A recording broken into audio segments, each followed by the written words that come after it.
내가 산을 향하여 눈을 들리라. 나의 도움이 어디서 올까? 나의 도움은 천지를 지으신 여호와에게서로다. 만물을 새롭게 하시는 하나님, 그 크신 은혜와 능력을 찬양합니다. 새해 첫 주일날 예배 자리에 나온 동안의 모든 성도들이 복되게 하시고 참된 예배자로 세워 주시옵소서. 오늘 또 예비하신 구원의 은총과 들려주시는 진리의 말씀을 통하여 하나님께로 더욱 가까이 나아가는 복된 시간 되게 하여 주시옵소서. 새해를 맞이하며 은혜를 누리는 자 되게 하셔서 작정한 한 영혼들을 구원의 길로 인도하게 하시고 열방을 품고 기도하며 나아가는 선교적 교회가 되게 하여 주시옵소서. 예수님의 이름으로 기원하옵나이다. 아멘.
지난 한 주간 우리의 삶을 돌아보며 침묵으로 참회의 기도를 드리겠습니다.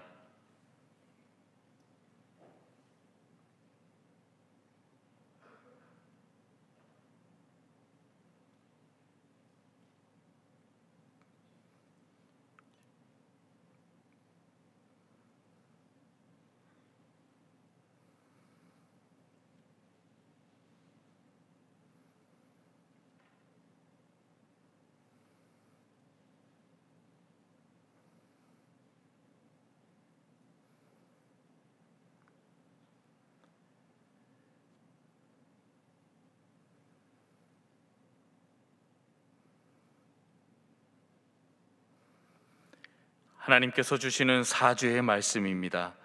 주는 선하사 사죄하기를 즐거워하시며 주께 부르짖는 자에게 인자함이 후하심이니이다. 아멘.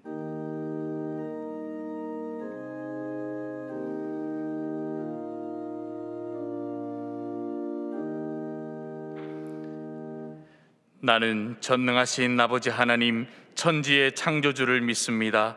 나는 그의 유일하신 아들 우리 주 예수 그리스도를 믿습니다.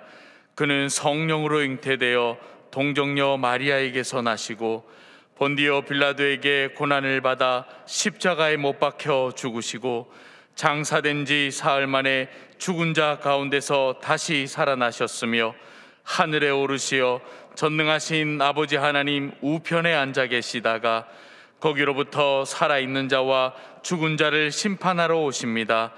나는 성령을 믿으며 거룩한 공교회와 성도의 교제와 죄를 용서받는 것과 몸의 부활과 영생을 믿습니다. 아멘.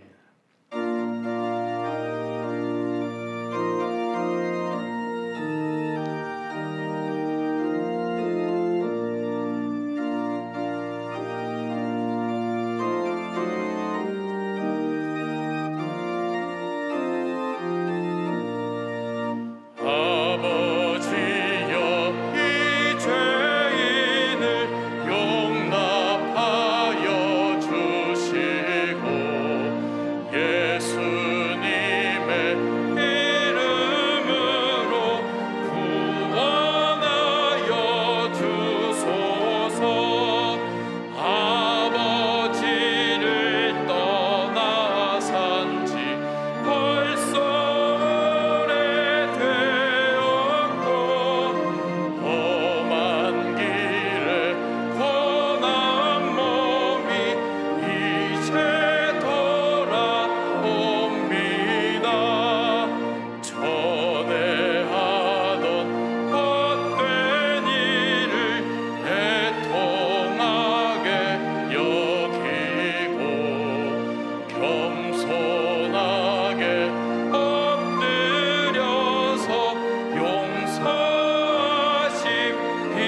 자막을 보시면서 함께 교회 공동기도를 드리겠습니다. 우리의 걸음을 주목하시는 하나님, 동안교회가 하나님께서 사용하시는 복된 교회가 되어 모든 성도가 그리스도의 향기를 드러내게 하시고 삶의 현장을 하나님 나라로 만들어가는 사명을 감당하게 하옵소서. 2023년 작정한 한 영혼을 향한 우리의 간절한 기도에 응답하여 주시고 하나님의 일하심을 통해 영혼 구원의 역사가 일어나며 가정이 복음화되는 열매를 맺게 하옵소서. 대통령과 위정자들에게 지혜를 주셔서 국정 운영을 잘 감당하게 하시고 새해에는 한반도의 긴장이 완화되고 서민 경제가 활성화되어 위기를 극복하게 하옵소서. 담임 목사님의 영육을 강건하게 붙들어 주시고 가정과 사역 위에 하나님의 은혜와 평강이 충만하게 하옵소서. 아멘. 이제는 각 개인의 기도 제목과 작정한 한 영혼을 위하여 그리고 환우들을 위하여 기도를 드리겠습니다. 자비로우신 아버지 하나님 감사합니다. 하나님, 한 영혼을 작정하며 나아갑니다. 아버지 하나님, 우리가 이렇게 공동으로 마음으로 하나님께 예배드릴 때 놀라운 기적의 역사 일어나게 하여 주시옵소서. 새해를 시작하며 한 영혼을 작정했습니다. 하나님, 우리가 작정한 한 영혼이 하나님을 찾게 하시고 하나님의 품으로 나올 수 있도록 은혜 부어 주시옵소서. 동안에 많은 환우들이 있습니다. 하나님, 한 사람 한 사람 기억하시고 하나님의 사랑에 어루만져 주시옵소서. 하나님 인도하여 주시옵소서.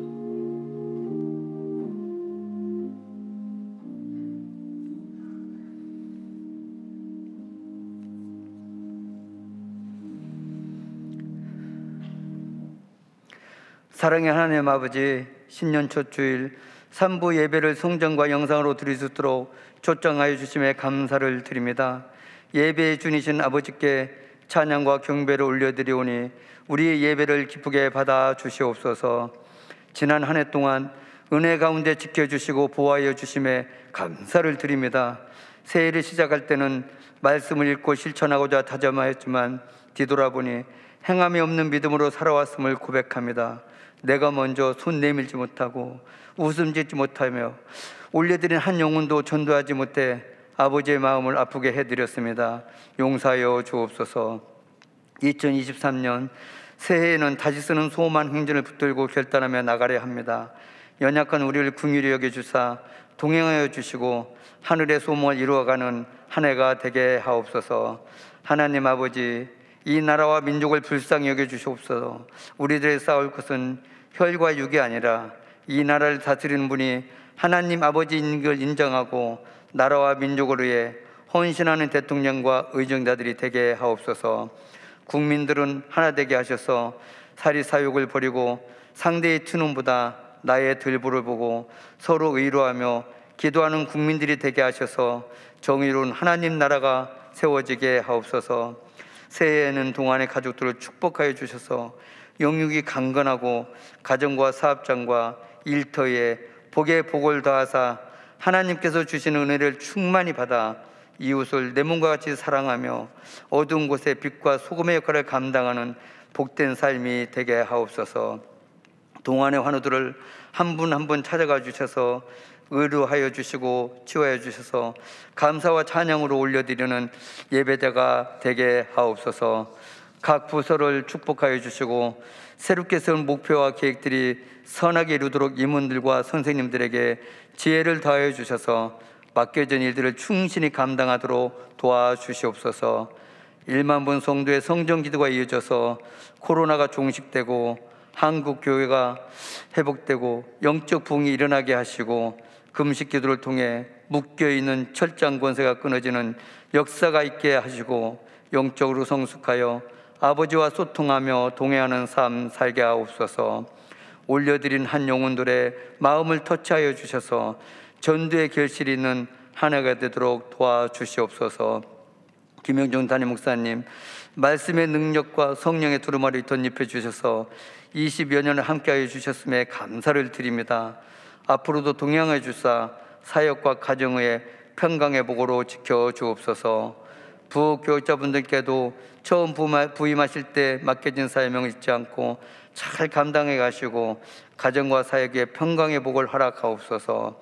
김영준 목사님께서 여호와는 나의 목자시라는 하나님의 말씀을 선포하실 때 나에게는 주시는 아버지의 말씀을 듣고 깨달아 한 영혼도 거저왔다 가지 않는 은혜의 시간이 되게 하옵소서. 알게 모르게 각 부서에서 섬기시는 분들을 의로하여 주시고 그분들의 삶을 지켜 주옵소서. 정성으로 올려드리는 시온 성가대 찬양을 기쁘게 받으시고 우리에게는 은혜의 시간이 되게 하옵소서. 새해를 허락하시고 시간의 주인 되시는 예수님의 이름으로 기도드렸습니다. 아멘.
이 시간 준비하신 예물과 선교 헌금, 비전 헌금을 봉헌하겠습니다. 매월 첫째 주일은 선교 헌금과 비전 헌금을 드리는 주일입니다. 선교 헌금은 한 구자에 5,000원이고 비전 헌금은 한 구자에 10,000원으로 여러 구자에 참여하실 수 있습니다.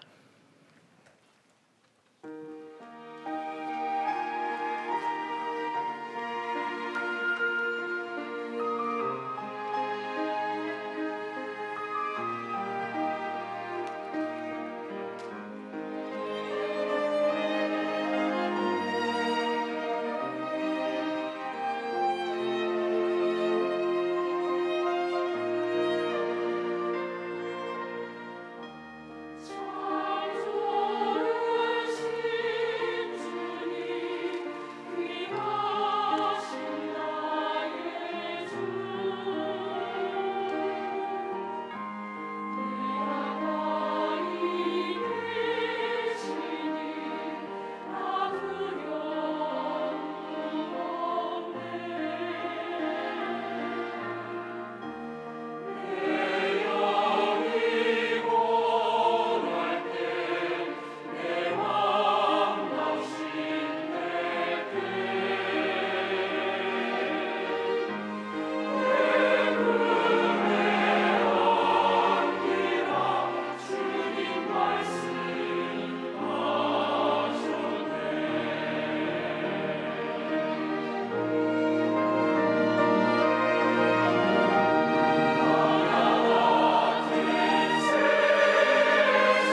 처음과 나중이 되시는 살아계시는 하나님, 좋으신 하나님, 저희들을 귀한 자리에 불러주셔서 주님을 예배할 수 있는 귀한 은혜를 베풀어 주시옵고, 살아오면서 또 살아가면서 함께 하시는 그 주님과 동행하는 믿음의 걸음 걷게 하신 것 진심으로 감사를 드립니다. 크고 작은 일들 앞에 우리의 삶은 때로는 넘어지고 지쳐서 중단될 때도 있지만, 그럼에도 불구하고 여전히 우리를 사랑하시고 붙드시고 포기치 아니하시는 그 하나님의 손길이 여기까지 인도하여 주셨사오니, 사랑하는 하나님, 우리는 알 수 없지만 각자 기가 막힌 웅덩이와 수렁의 안타까움을 가지고 이 예배 자리에 나온 한 분 한 분을 하나님께서 위로하여 주시고 함께하여 주셔서 낙담하지 않게 하시고 절망하지 않게 하시고 하나님께 소망을 두고 그 하나님을 의지하는 믿음이 다시금 샘솟듯 일어날 수 있도록 도와주시고, 붙으시는 그 주님으로 인하여 승리하는 삶을 살기에 부족함이 없도록 하나님 도와주시옵소서.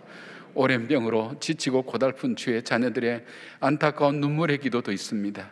아버지여, 이적과 기적을 통해서 저희들을 치료하여 주시옵고, 저희들을 치료하시는 의료진들을 축복하여 주시오며, 저희들 가정을 주님께서 위로하시고 경제적으로 어려움 없도록 주님께서 도와주시며, 새 소망 주시는, 산 소망 주시는 주님을 찬양하는 믿음의 회복함이 있게 하여 주시옵소서.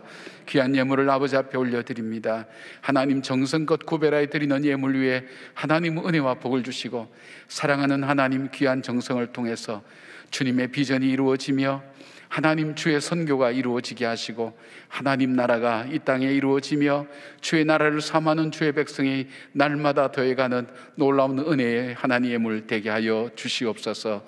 드리고 싶지만 눈물의 예물밖에는 드릴 수 없는 주의 자녀들의 간절함이 있사오니 저들의 생업의 현장을 축복하여 주시옵고, 저들의 마음에 하나님 믿음의 믿음을 더하여 주셔서 주님 앞에 바른 11조와 바른 신앙생활 하기에 부족함이 없는 감사의 예물로 주님 앞에 올려드릴 수 있도록 함께하여 주시옵소서.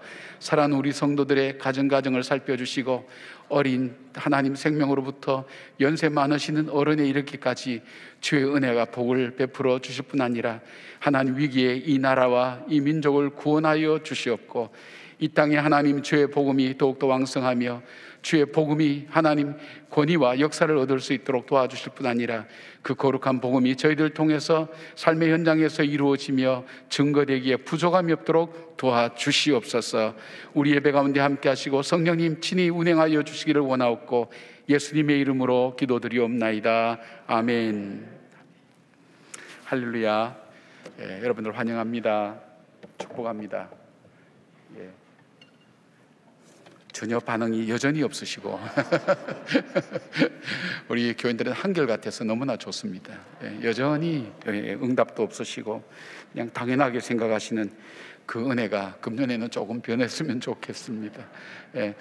우리 자외 있는 분들 좀 축복하십시다. 우리 새해 첫날 우리 첫 예배인데 우리 주님의 평강을 기원합니다. 좀 축복하십시다. 주님의 평강을 기원합니다. 고맙습니다. 감사합니다. 송구영신 예배 3부 예배 드리는 것 같죠? 어젯밤에 오시고 잠깐 주무셨다가 다시 나오셔서 피곤하신지 모르겠어요. 오늘도 잠으로 역사하시는 은혜에 취하지 마시길 바랍니다. 여러분 깨어서 근신하며 주의 말씀을 우리가 함께 나누는 그런 시간 되셨으면 좋겠습니다. 우리 2023년 목표는 다시 쓰는 소망행전입니다. 우리가 2022년이 회복행전이었다면 이제 우리의 소망을 하나님께 두고 그 소망의 역사를 써가면서 우리가 그렇게 살아가는 이유를 묻는 사람들에게 우리가 가진 소망을 증거하는 그런 삶이 우리 한 해의 삶이 됐으면 좋겠다는 그런 마음 가지고 기도 제목을 정하고 표를 정했습니다. 그렇게 사시기를 바랍니다. 오늘은 비전헌금과 성경금을 드리는 주일입니다. 여러분의 귀한 예물을 통해서 우리 자녀들이 또 이번에 유럽에 우리 비전 트립 가면서 자기의 세계관을 다시 돌아보게 만들고 또 함께 교제하면서 영적으로 성장하는 계기가 됩니다. 여러분이 함께 참여해 주신 귀한 사랑에 감사를 드립니다. 혹시 신년 예물을 아직 드리지 못한 분이 있다면 여러분께서 하나님께 구별하여 꼭 드리길 바랍니다. 신년 예물은 우리 시간의 주인이신 하나님을 향한 우리의 신앙 고백의 예물입니다. 그냥 신년이 되었으니까 헌금 드리려 하는 모양이다. 그것이 아니라 우리 마음의 중심을 가지고 2023년도를 허락하신 하나님, 우린 시간 속에 살지 않습니까? 시간을 우리에게 주셔서 감사합니다. 시간은 기회입니다. 내가 한 해 더 살았기에 죄 짓는 한 해가 아니라 정말 하나님 앞에 바르게 사는 한 해가 되게 해달라고 기도하면서 드리는 예물입니다. 함께 드리시고, 한영혼 작전 카드를 드리지 못한 분이 있다면 꼭 제출해 주시기를 바랍니다. 하나님께서 받으실 가장 귀한 예물이 우리 자신이고, 그리고 천하보다 귀한 한 영혼이 아니겠습니까? 우리가 성구 영신 예배 때 우리 한 자매의 간증을 들었지 않습니까? 그 아버지를 전도하기 위해서 오랫동안 기도해 왔는데, 그냥 한 영혼 작정서도 내고 그냥 습관처럼 기도했는데, 어느 날 다가오신 하나님께서 일하시는 것을 본인이 체험할 수 있었다고, 그 아버지와 함께 예배드리는 그 감과 그 기쁨을 누렸습니다. 우리는 하나님께 일하실 수 있는 기회를 드리는 겁니다. 그러니까 여러분이 정하셔서 기도하시고, 꼭 전도 안 해도 괜찮습니다. 하나님께서 일하실 수 있도록 기도하시고, 우리가 또 여기에 쌓이는 거 볼 때마다 주일날 올 때마다 잊어버리고 살다가, 맞다, 내가 저 사람이어서 기도 카드를 스네치 해서 그 시간만이라도 기도한다면 절대 헛된 것은 아닐 겁니다. 여러분 함께 기도하는 카드 꼭 내어주시기를 바랍니다. 우리 샬롬 성가대가 오늘 저녁부터 찬양을 시작합니다. 모든 것이 회복되는 거죠. 자격은 60세 이상 되신 어르신들이면 됩니다. 요즘 60세 그러면 유엔이 정한 청년이더라고요. 아무튼 60세 이상, 노래 못 불러도 괜찮고 악보 보지 못해도 괜찮습니다. 오시면 저녁 주고 노래할 수 있도록 반주까지 다 해드립니다. 요즘 이걸 보고 가라오케라고 그런 얘기를 하더라고요. 반주 다 해드립니다. 하실 수 있도록. 또 잘못한 노래는 또 잘 할 수 있도록 도와도 드립니다. 이런 데가 없습니다. 꼭 오시고, 난 우리 어머니를 좀 응원해야 되겠다, 아버지를 응원해야겠다 하는 자녀들도 오셔도 괜찮습니다. 연령 구별이 특별히 없지만 어르신들이 함께 모여서 찬양하실 수 있는 그런 성가대입니다. 저녁에 오시면 좋겠고요. 저녁 예배마다, 우리 주일 저녁 예배마다 특별한 프로그램들을 저희들이 준비했습니다. 특별히 우리 다음 주일날 우리 저녁에는 이제 매월 둘째 주일마다 이 창조과학을 이야기하는, 또 말씀하시는 우리 교수님 김명헌 교수님을 모시고 우리가 이 창조에 대한 것을 여러 분야로 나누어서 하게 됩니다. 제가 우리 교회 20몇 년 이제 목회를 하면서 저녁 예배 그렇게 많이 모이기는 그분 오실 때가 가장 많았습니다. 본당 아리유로 꽉 차고, 그래서 많은 사람이 와서 우리 자녀들과 함께 정말 우리가 일반 학교에서 배우는, 그러나 우리 성경 속에 있는 이 창조에 대한 부분을 너무 어렵게만 생각했는데 하나하나 쉽게 풀어주고 재미있게 하면서 그렇게 했습니다. 자녀들과 함께 저녁 예배에 나오셔서 함께 그 세미나를 들으시고 또 함께 이해하시고, 우리가 믿는 이 신앙과 또 우리의 과학을 함께 접목해서 볼 수 있는 좋은 기회가 됩니다. 굉장히 강의를 잘하시는 분입니다. 이렇게 강의 잘하는 분을 제가 별로 본 적이 없습니다. 여러분께서 기억하셔서 꼭 오셔서 함께 해주시기를 바랍니다. 그리고 여러분이 사랑의 쌀 헌금해 주셨는데 8,000포가 조금 넘었습니다. 여러분 어마어마하게 해주신 거예요. 액수로는 2억이 훨씬 넘습니다. 여러분 그렇게 해주셔서 고맙습니다. 정말 도움을 받아야 될 분들이 한 포씩 한 포씩 모아주시는 그 정성, 또 여유 있는 분들은 또 넉넉하게 해주셔서 우리가 이 서울시 또 남대문 쪽방촌, 동대문구 각 동 10, 저희 몇 개 동입니까? 그 동에 골고루 다 나눠주고, 푸드트랙 같은데 다 나눠줘서 노숙자들에게 또 음식을 나눌 수 있도록 저희들이 그렇게 했습니다. 여러분의 따뜻한 사랑이 이제 증거되고 나타나고 있는 것, 여러분 정성 모아주셔서 감사를 드립니다.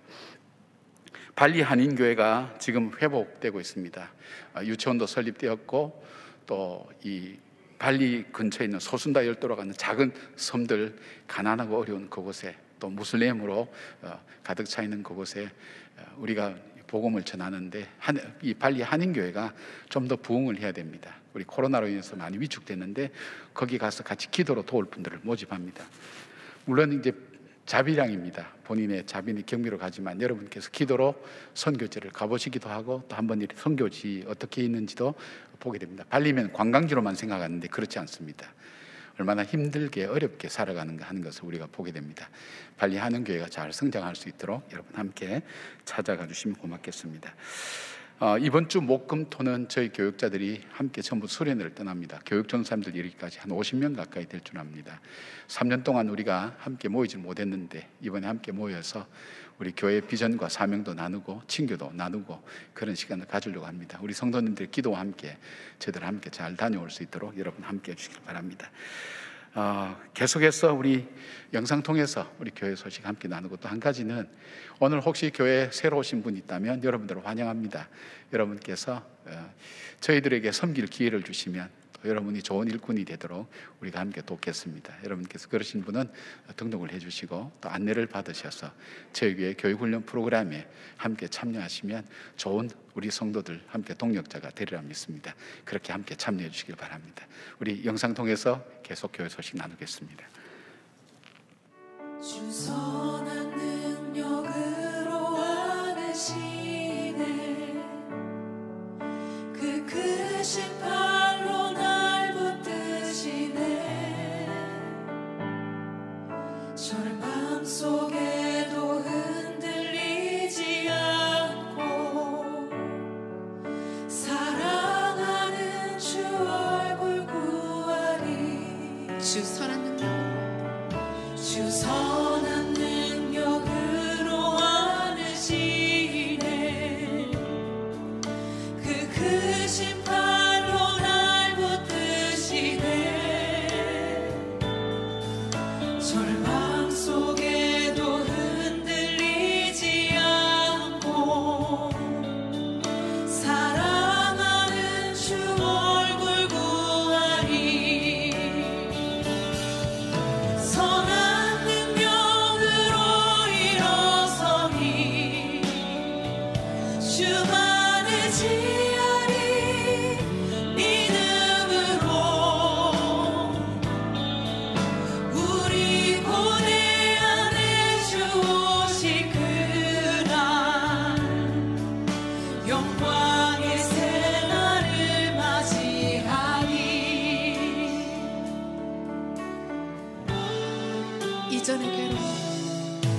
이전의 괴로움 날 애워싸고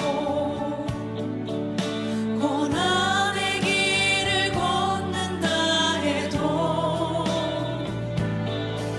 주님께 모두 맡긴 우리 영혼, 끝내 승리의 날을 맞으리.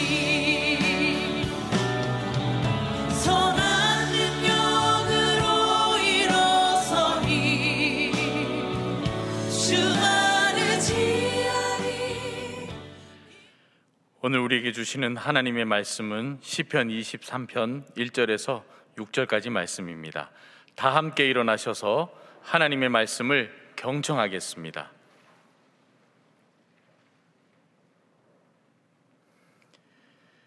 여호와는 나의 목자시니 내게 부족함이 없으리로다. 그가 나를 푸른 풀밭에 누이시며 쉴 만한 물가로 인도하시는도다. 내 영혼을 소생시키시고 자기 이름을 위하여 의의 길로 인도하시는도다. 내가 사망의 음침한 골짜기로 다닐지라도 해를 두려워하지 않을 것은 주께서 나와 함께 하심이라. 주의 지팡이와 막대기가 나를 안위하시나이다. 주께서 내 원수의 목전에서 내게 상을 차려주시고 기름을 내 머리에 부으셨으니 내 잔이 넘치나이다. 내 평생의 선하심과 인자하심이 반드시 나를 따르리니 내가 여호와의 집에 영원히 살리로다. 이것은 하나님의 말씀입니다. 아멘.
우리 시온 찬양인데 금년부터 새로 섬기기로 하시고 이 자리에 나오신 분 계십니까?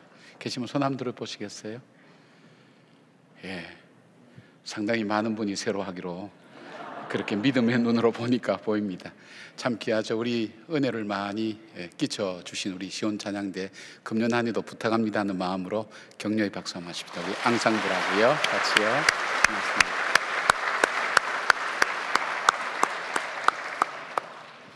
고맙습니다. 페르시아에 한 통치자가 있었습니다. 근데 신하들이 이분을 가만히 보니까 막강한 권력을 갖고 있으면서도 이분은 겸손합니다.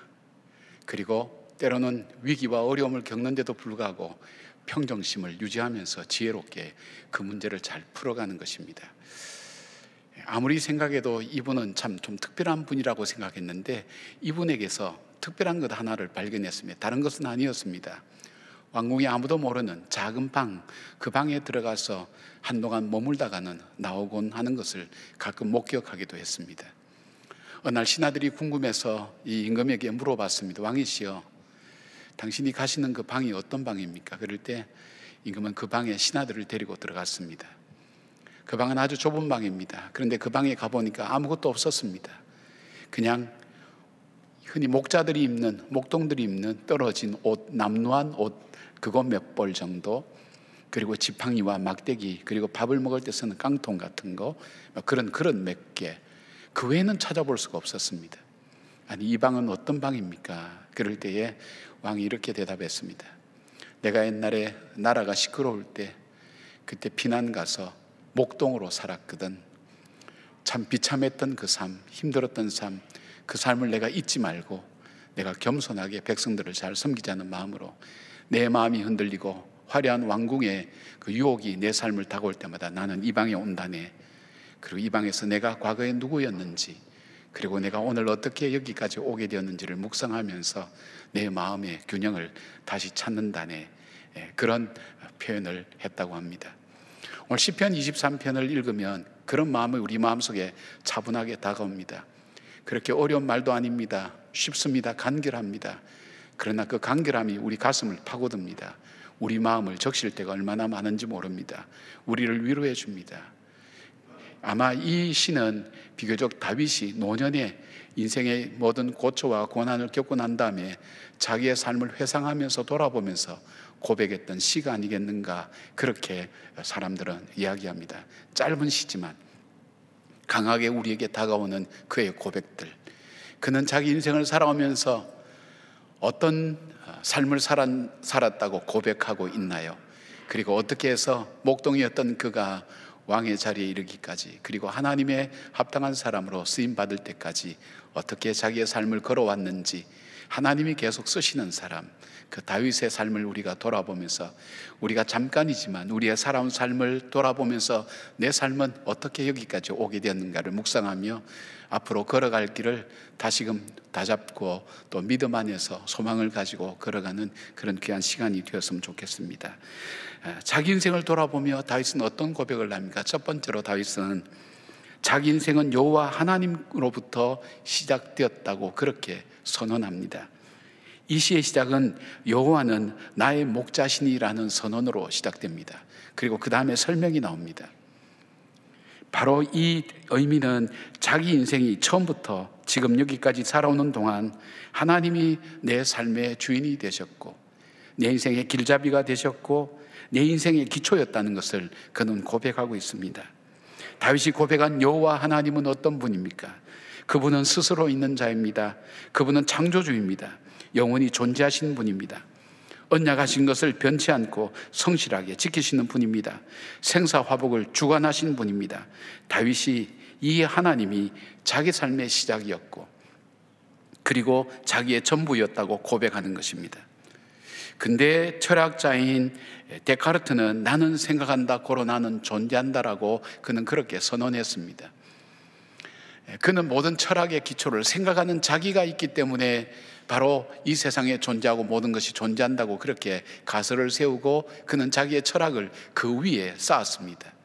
자기가 있어야 세상이 있고 자기가 세상의 중심이라는 생각도 가질 수가 있습니다. 그러나 다윗은 그렇게 하지 않았습니다.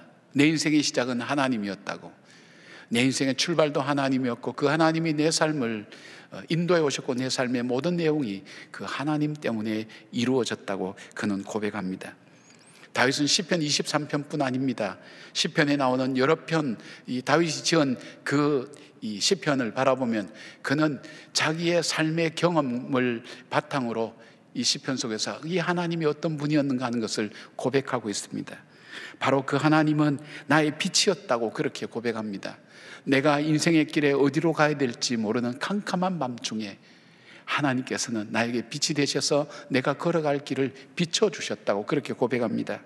하나님은 나의 구원이셨다고, 절체절명의 위기 속에서 내가 어떻게 살아나야 될지 알지 못하는 그 위기 가운데서도 아무도 도와줄 사람 없는 그 가운데 하나님이 나를 도와주셔서 나를 구원해 주셨다고, 아마 수많은 경험이 이 단어와 표현 속에는 숨어 있을 것입니다. 하나님은 나의 피난처가 되셨다고, 내가 어디로 가야 피할 수 있는지, 쉴 수 있는지, 거할 수 있는지, 그리고 이 위기와 어려움을 극복할 수 있는지 알지 못할 때 주님께서 나의 쉴 곳이 되어주셨고 내가 피할 곳이 되어주셨다고 고백합니다. 그래서 그 주님이야말로 내 인생에게 최대의 복이었다고, 참된 복이었다고 고백합니다. 하나님은 나의 힘이었다고 얘기합니다. 인생의 크고 작은 일들이 내 삶의 의미를 잃어버리게 만들고 더 이상 걸어갈 수 없는 그런 환경 속에 주저앉아 있을 때에 그 하나님이 힘이 되셔서 나로 하여금 다시 일어나게 하셨고 걸어가게 하셨다는 것입니다. 사람들이 나를 공격하고 나를 비난하고 내가 어떻게 해야 될지 알지 못할 때 그 하나님이 친히 나의 방패가 되어주셔서 그것을 막아주셨고 보호해 주셨다는 것입니다. 그 하나님은 반석이었다고, 내 인생에 서 있는 자리가 울렁울렁거리고 요동칠 때에 내가 그럼에도 불구하고 바로 서서 걸어갈 수 있었던 것은 내 인생의 자리가 흔들리고 그리고 무너질 수밖에 없었지만 그 하나님이 내 인생으로 하여금 내 인생의 반석이 되어주셔서 나로 하여금 그 단단한 반석에 서서 바로 걸어갈 수 있도록 하나님이 함께 해주셨다고, 그리고 하나님이 나의 산성이 되어주셔서 나를 높은 곳에 세워주시고 나의 삶을 인도해 주셨다고 그는 그렇게 고백합니다. 내가 내 삶의 주체가 아니었다는 것입니다. 나의 삶의 주체는 하나님이셨다는 것입니다. 제가 다윗의 고백을 열거하면서 여러분은 여러분의 살아온 삶과 연관지어서 한 번씩 생각해 보시기를 바랍니다. 다윗은 인생의 주인을 자신이라고 믿지 않고 하나님이라고 믿습니다. 그러나 세상에는 인생의 주인이 자기 자신이고 자기 자신이 인생을 살아가야 되고 자기가 자기 인생에 책임져야 된다는 생각을 갖고 살아가는 사람이 얼마나 많습니까?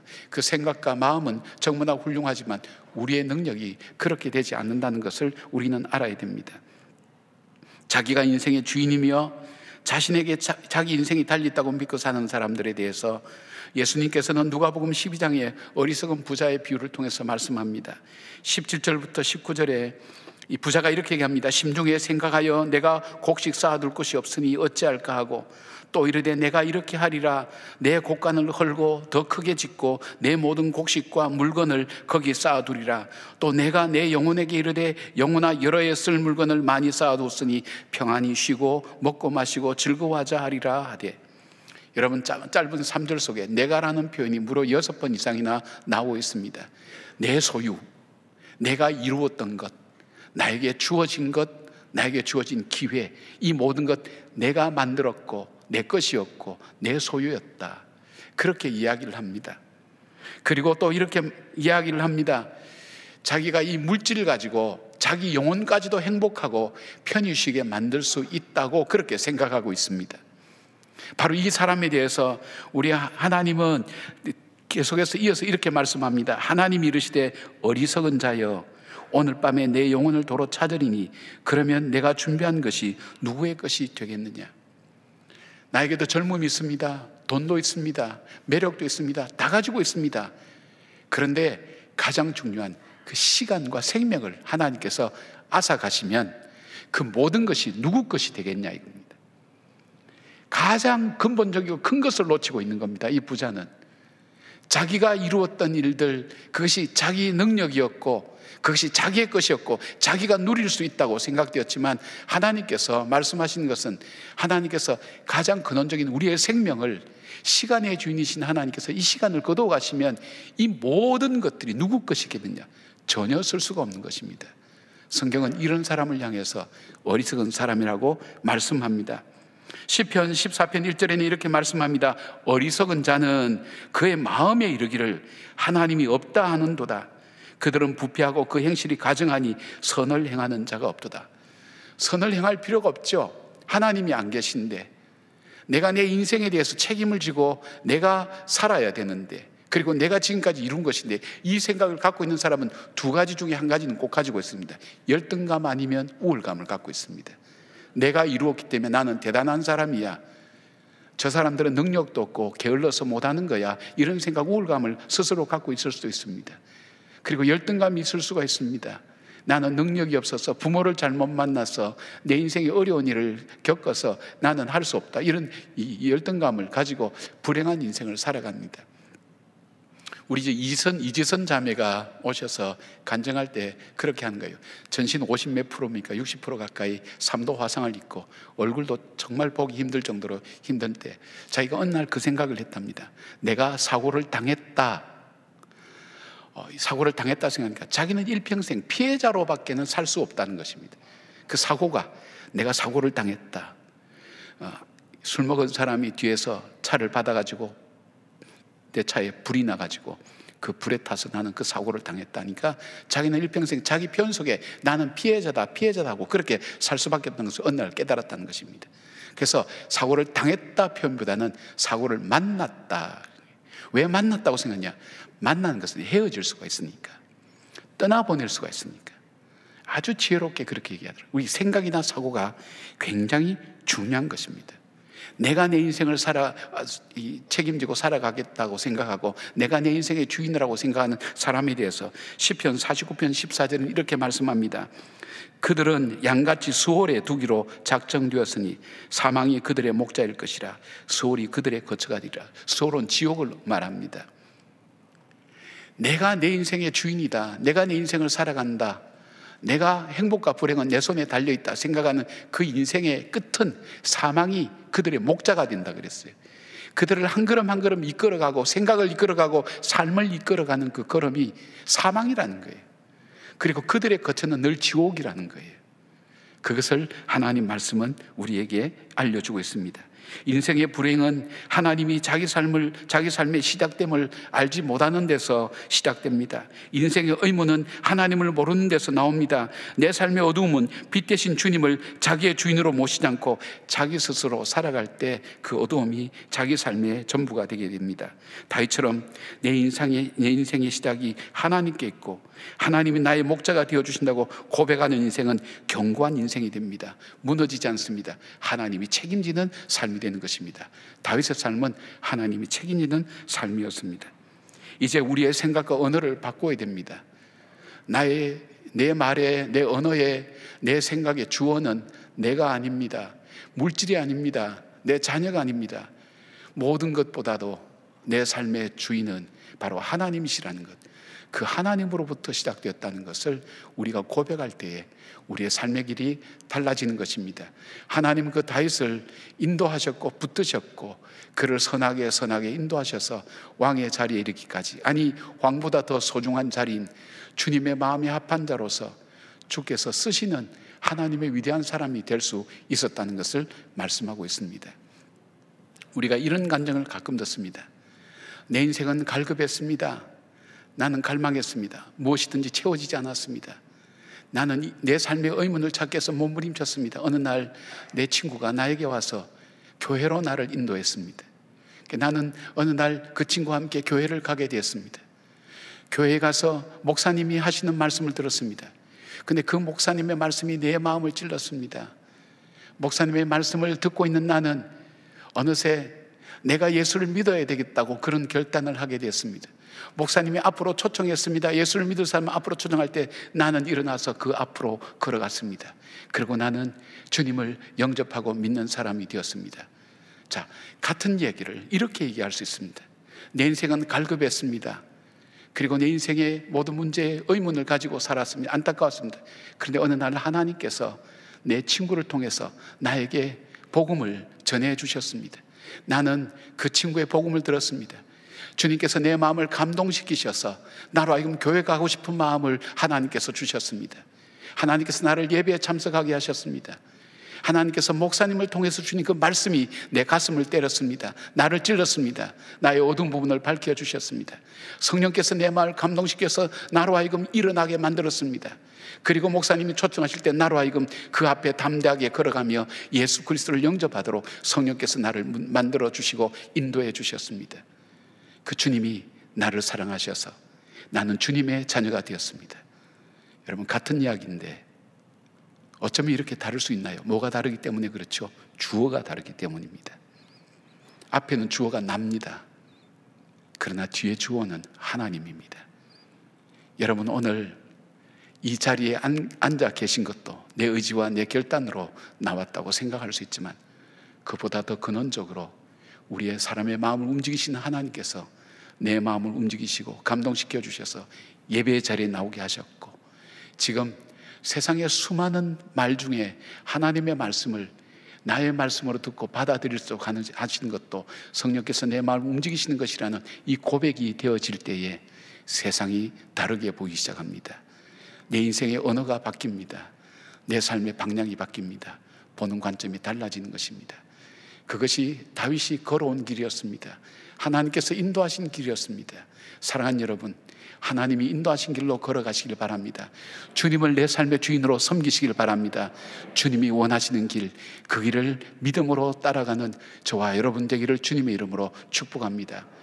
두 번째로 다윗은 무엇을 고백합니까? 다윗은 자기 인생은 하나님이 자기의 목자이셨다고 그렇게 고백합니다. 자, 다윗은 하나님이 자신의 목자였고 자신은 하나님의 양이라는 것을 분명히 알고 있었습니다. 6절의 짧은 시 속에 나의라고 하는 그 주님이 나의 목자였다는 이 나의라는 표현이 무려 14번이나 나오고 있습니다. 인생의 구비구비마다, 그리고 인생의 계기마다, 골장마다 그 하나님이 나의 하나님이셨다는 것, 그렇게 고백합니다.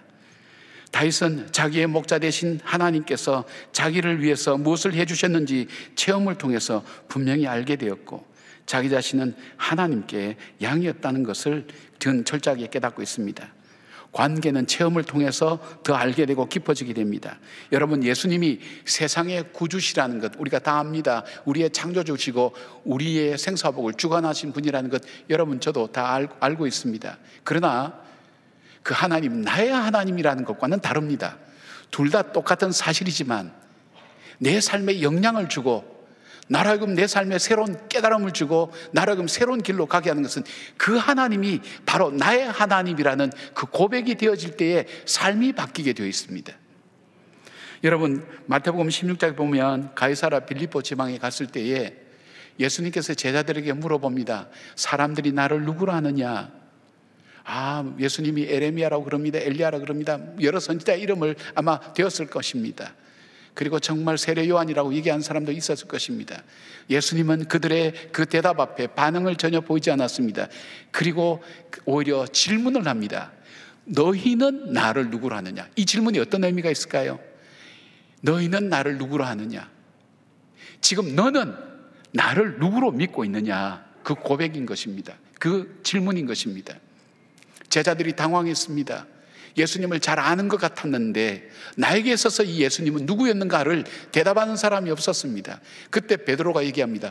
주는 그리스도시요 살아계신 하나님의 아들이라고.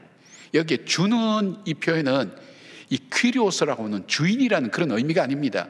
수라고 하는 인칭 대명사입니다. 인칭 대명사입니다. 쉽게 말하면 내 앞에 있는 당신 예수님은 나의 그리스도십니다. 하나님의 아들입니다. 그 고백인 것입니다. 그리스도라는 것은 구세주라는 뜻입니다. 구세주는 구세주의 역할을 할 수 있는 이 그리스도는 기름 부음을 받았는데 그리스도의 역할을 할 수 있는 그 메시아는 어떤 분인가 예언을 통해서 하나님 주신 말씀은 그분은 참 제사장이라는 겁니다. 그러니까 내 앞에 있는 그 예수님은 나에게 있어서 나의 죄를 용서해 주시고 나의 기도를 들어주시고 나를 하나님과 연결시켜주는 중보자이십니다. 그 고백입니다. 그 예수님은 나의 선지자입니다. 세상에 모든 진리가 있고 들어야 될 많은 말들이 있고 이해가 가고 감동이 되는 많은 말이 있지만 주님의 말씀은 내 발의 등이요 내 길의 빛입니다. 나에게 생명입니다. 내가 그 말씀이 나를 살립니다. 나의 생명입니다. 소망입니다. 그 뜻입니다. 주님 나의 왕입니다. 내가 정말로 섬기고 복종하고 따라갈 분, 그리고 나를 지켜주시고 보호해 주신 바로 그분이 바로 예수님 당신입니다. 그 고백입니다. 여러분, 1인칭과 2인칭의 관계는 삶을 변화시키는 관계입니다. 그가 어떻게 했다, 그거는 나에게 아무 상관이 없습니다. 그러나 너는 나를 누구라 하느냐는, 거기에는 삶의 변화와 그리고 삶에 대한 관계가 여기엔 전제되어 있습니다. 주님이 그걸 물어보신 겁니다.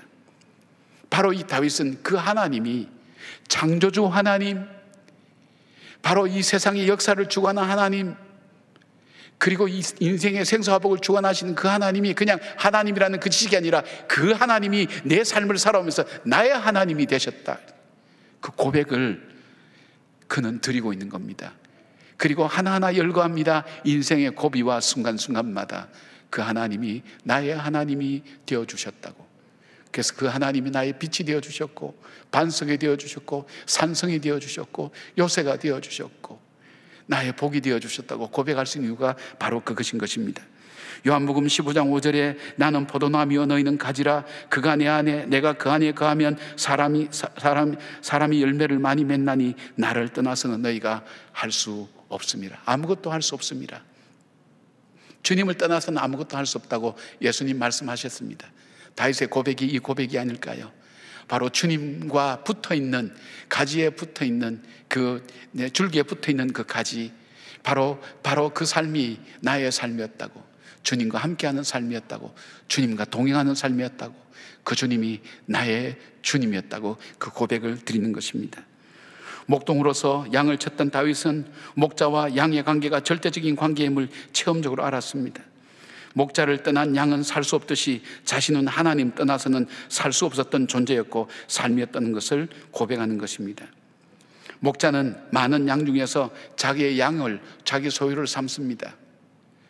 그래서 어떻게 하는가 하면 양 새끼가 태어나면 그 양의 이름을 지어준다 그래요. 그 양과 목자만이 아는 이름을 지어준다 그래요. 이름을 지어줘서 그 이름을 부른답니다.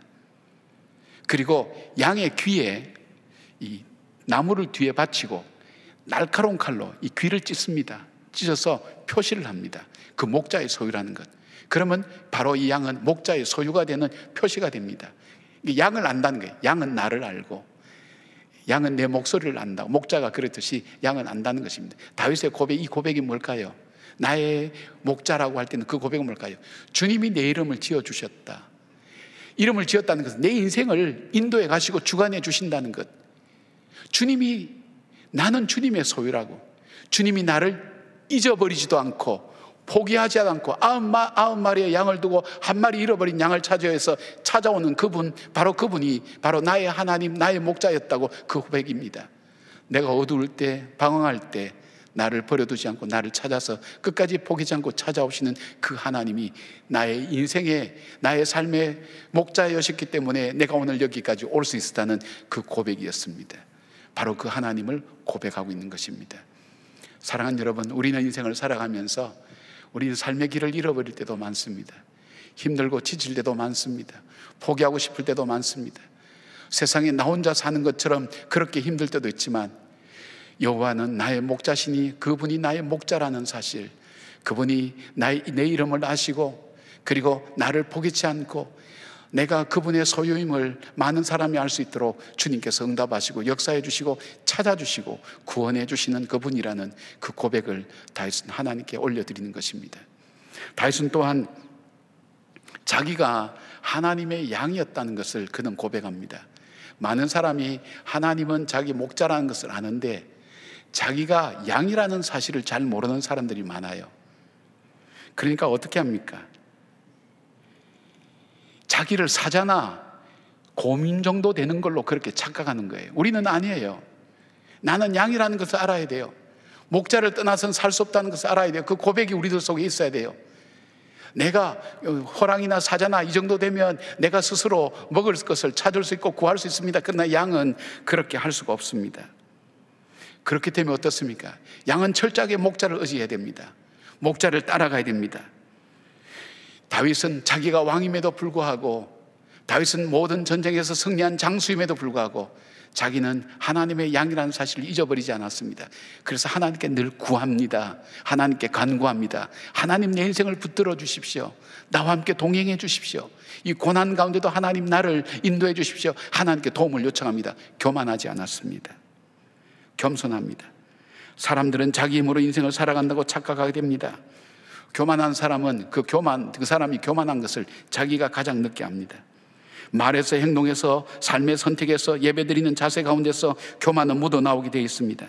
다른 사람들은 아는데 자신은 맨 마지막에 깨닫게 된다는 것입니다. 다윗은 주를 떠나서 살아갈 수 없는 존재임을 알았기 때문에 매 순간 주님을 의지했습니다. 교만할 수 없었습니다. 자랑할 수 없었습니다. 그런 다윗을 향해서 사도행전 13장 22절에는 이렇게 말씀합니다. 다윗을 왕으로 세우시고 증언하여 이르시되 내가 이새의 아들 다윗을 만나니 내 마음에 맞는 사람이라, 내 뜻을 다 이루리라 하시더니, 주님께서 내 마음에 맞는 사람이다, 다윗은. 왜요? 하나님과 나와의 관계가 분명합니다. 주님은 나의 목자시요 나는 그분의 양입니다. 그 고백을 잃지 않고 살았던 다윗은 인생의 위기와 어려움 가운데서도, 인생의 폭풍 가운데서도 그는 굳굳이 서서 하나님의 사람으로 아름답게 삶을 살아갈 수가 있었습니다. 고난을 헤쳐갈 수 있었고, 두려움을 극복할 수 있었고, 그리고 절망적인 순간에도 소망을 붙들고 한 걸음 한 걸음 앞으로 걸어갈 수가 있게 된 것입니다. 바로 하나님과 바른 관계를 맺을 때에 하나님께 이런 축복을 주시는 것을 보게 됩니다.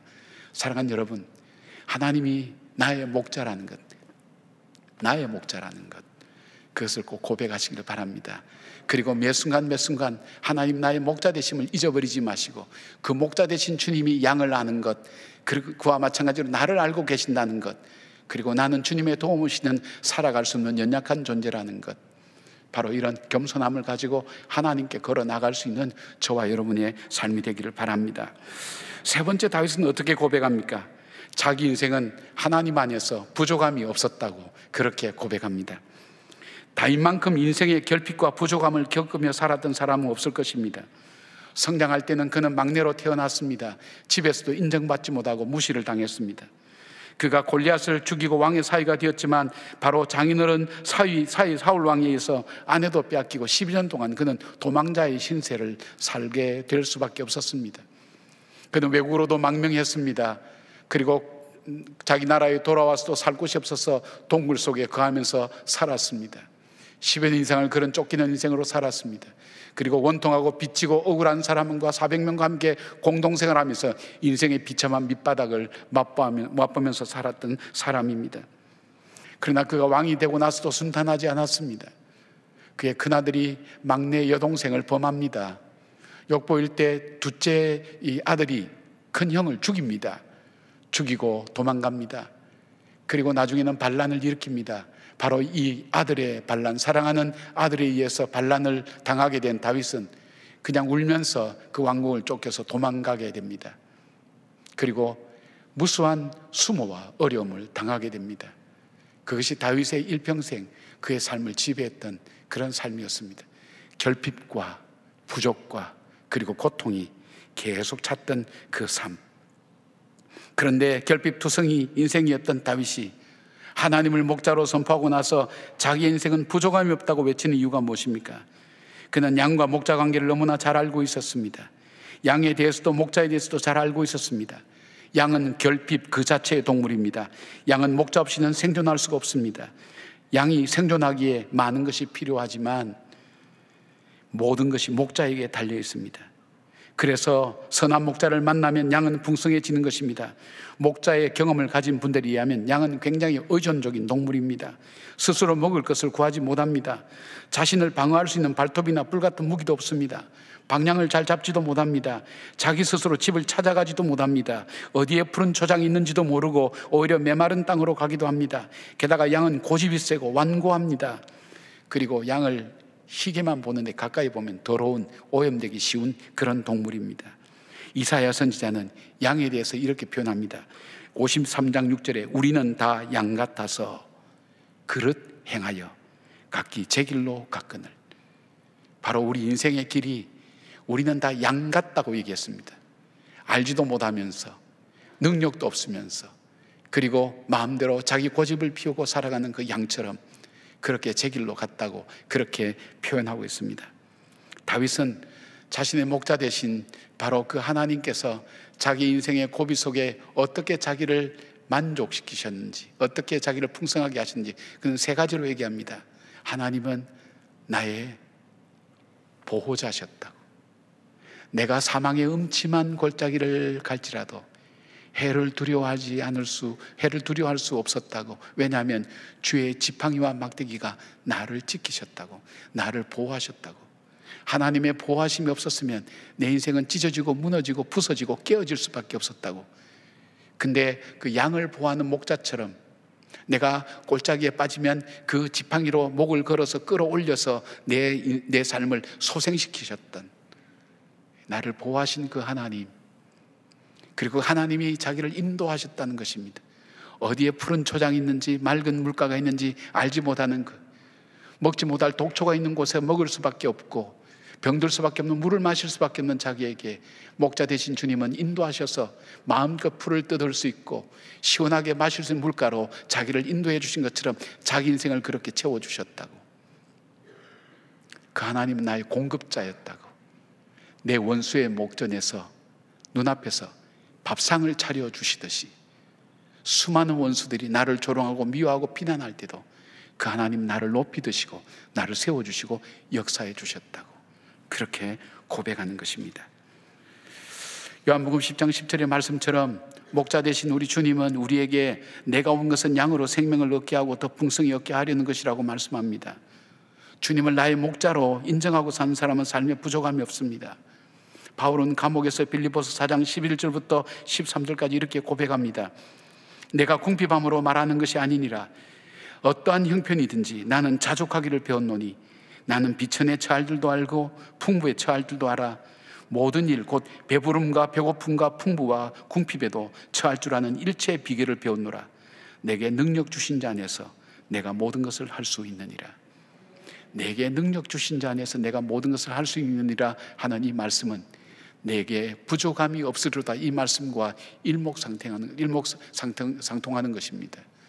여러분, 주님께서 나와 함께 하실 때 그 주님은 나의 공급자가 되어 주십니다. 나의 보호자가 되어 주십니다. 나의 인도자가 되어 주십니다.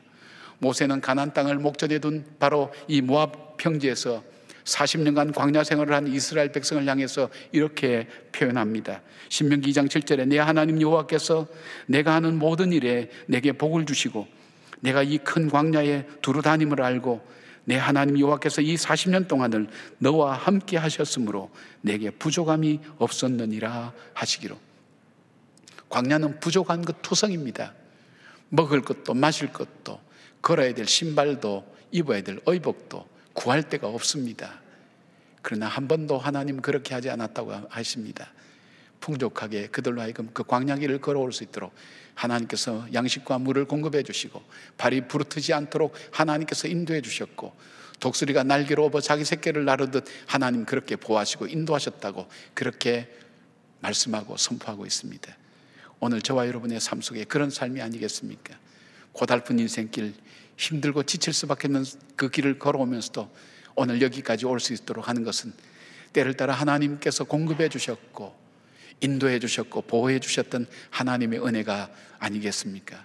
그 하나님의 은혜를 고백하는 바로 바울은 바로 이 빌립보서 4장 19절에 이렇게 말씀합니다. 나의 하나님이 그리스도 예수 안에서 영광 가운데 그 풍성한 대로 너희 모든 쓸 것을 채우시리라. 채워주신 그 하나님을 찬양하고 고백하고 있는 것입니다. 어떤 교회에서 성경 암송대회를 하였습니다.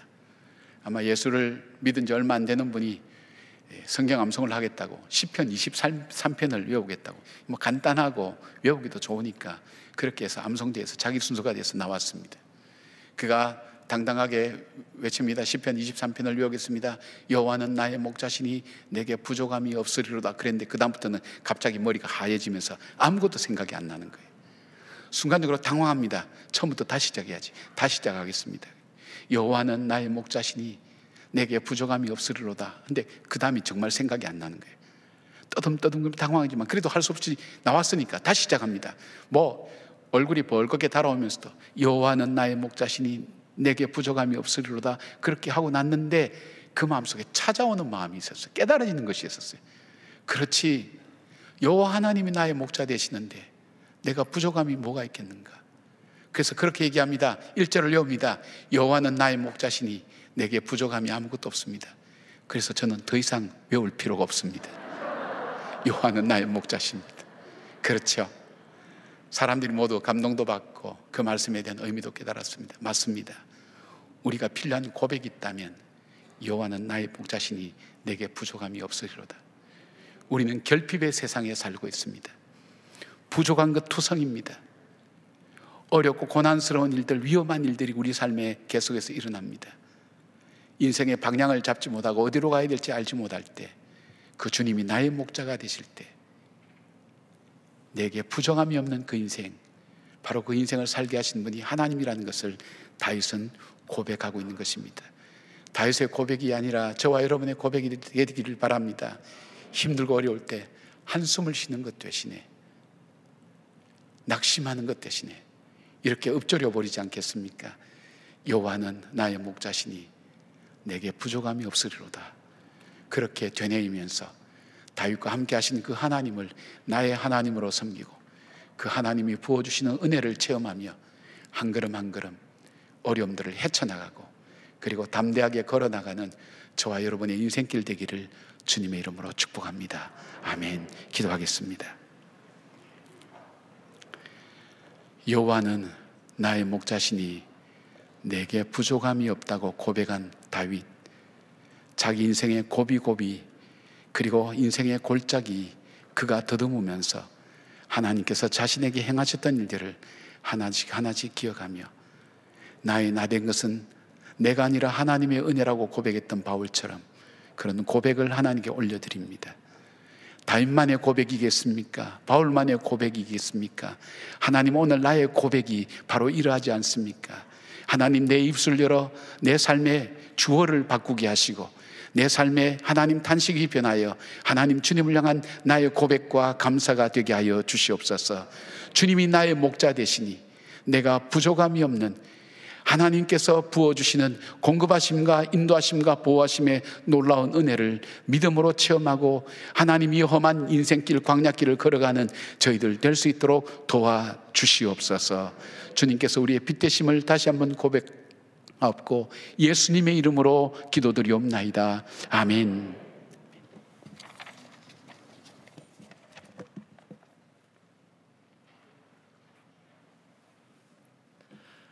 다 함께 일어나셔서 찬송가 370장 부르시겠습니다.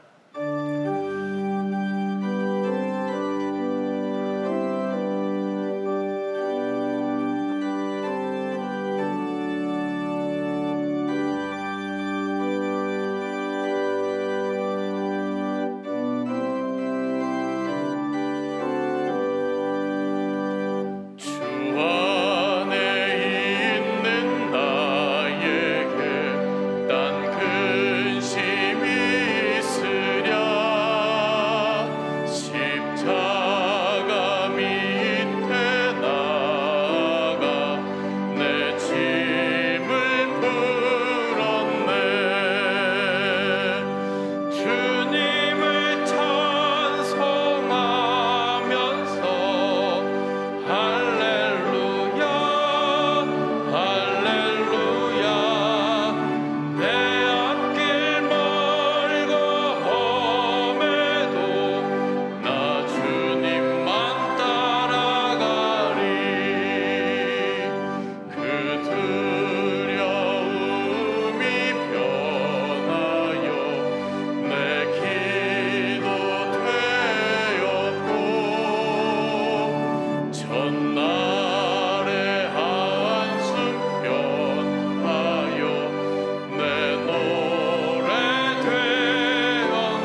1월 이달의 말씀을 함께 선포하시겠습니다. 야곱의 하나님을 자기의 도움으로 삼으며 여호와 자기 하나님에게 자기의 소망을 두는 자는 복이 있도다.